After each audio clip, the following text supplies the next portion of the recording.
Hello everyone, welcome back to my channel. Today in this video I will show you how to fix iPhone voicemail transcription not working in iOS 16.3.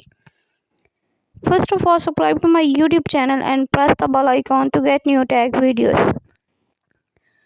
Now let's start the video.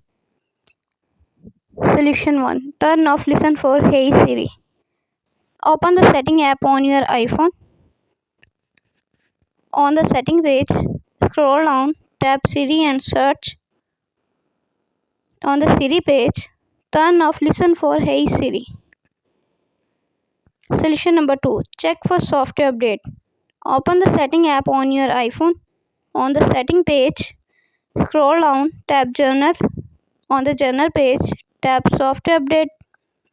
Software update is available. Tap Download and install the upgrade the iOS.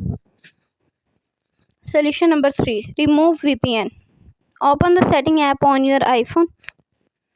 On the setting page, scroll down, tap Journal.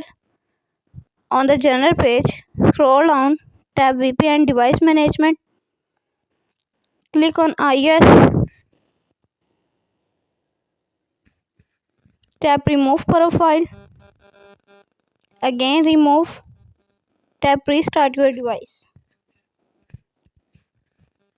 Thanks for watching this video.